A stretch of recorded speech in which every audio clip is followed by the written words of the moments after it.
Get 3 months of local news for just 99 cents a month. You'll get unlimited access to the news you need to stay engaged and connected to your community. Visit duluthnewstribune.com/subscribe now to get 3 months of local news for only 99 cents a month. Hello, Northlanders. It's Wednesday, July 5th. I'm Wyatt Buckner with the Duluth News Tribune Minute, presented by Minnesota Power Employees Credit Union. The average MPECU member saves over $785 a year in better rates and lower fees. And with MPECU, every ATM is your ATM.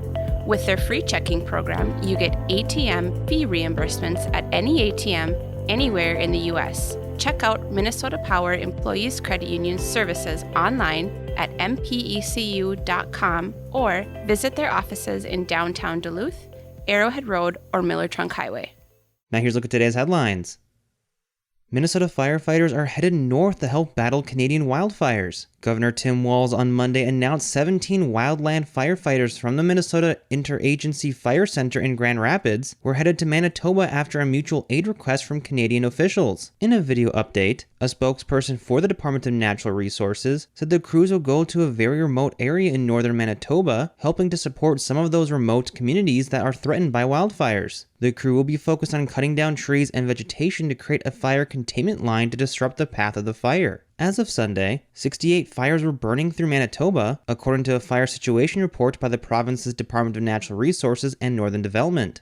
Wildfires are burning throughout Canada, causing poor air quality throughout the U.S., especially in the Midwest and along the East Coast. The DNR firefighters were deployed after a mutual aid request through the Great Lakes Forest Fire Compact, a partnership among states and provinces including Minnesota, Michigan, Wisconsin, Manitoba, and Ontario. The DNR last sent firefighters to Canada in 2019. The fire danger throughout northeastern Minnesota has improved considerably in the last 10 days, thanks to a period of rain after a dry spring put the region into a drought. Burn bans were lifted Monday, and fire danger in the region is considered low as of Tuesday, according to the DNR.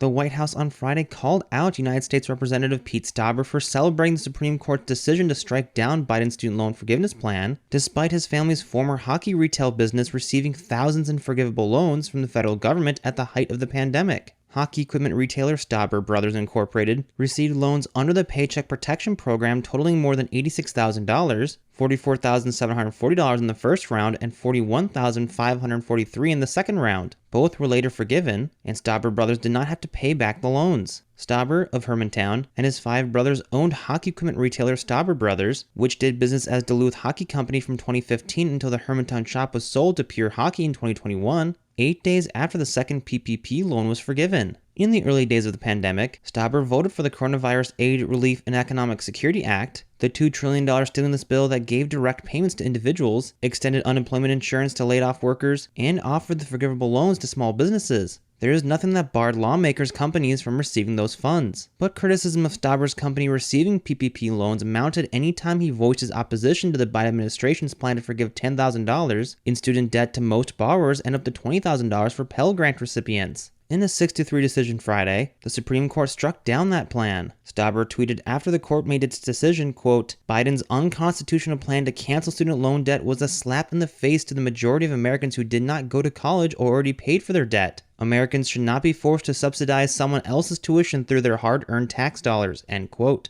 That drew the ire of the Biden administration, which shared an image of that tweet alongside tweets from 3 other Republican lawmakers who similarly received PPP loans, then also celebrated the Supreme Court's decision. The White House tweeted, quote, "Collectively, these congressional Republicans cheering on their Supreme Court overturning student debt relief for millions of hardworking Americans had $8,263,051 in PPP loans forgiven. They refused to extend the same relief to borrowers with student debt," end quote. Stauber's office defended his position, quote, "It's important that we draw the distinction between lawful actions taken by Congress, like the PPP program, and unilateral actions undertaken by the Biden administration that exceeds its constitutional authority," end quote. Stauber's spokesperson said in a statement to the News Tribune on Monday.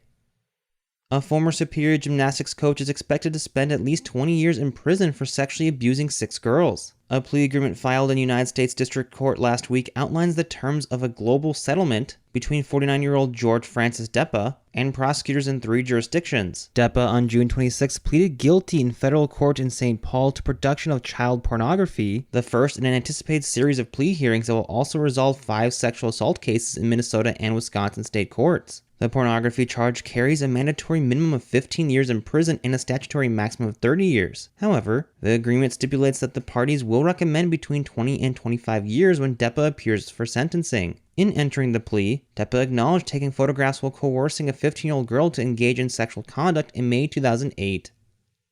Now here's a look at your forecast, brought to you by the News Tribune's Best of the Best Awards. This weather forecast for the Duluth Harbor area for today, partly cloudy skies and cool, kind of breezy too, with a high temperature only in the upper 60s, northwest winds around 10 to 20 miles an hour. Tonight, mostly clear and cool, temps likely dropping well into the 40s. And then for tomorrow, a little more sunshine with a high getting back up to the lower 70s. As we head toward the end of the week, Friday also looks fairly sunny, temperatures warming into the upper 70s. I do see a chance of scattered showers and thunderstorms this weekend. I'm Storm Tracker meteorologist John Wheeler.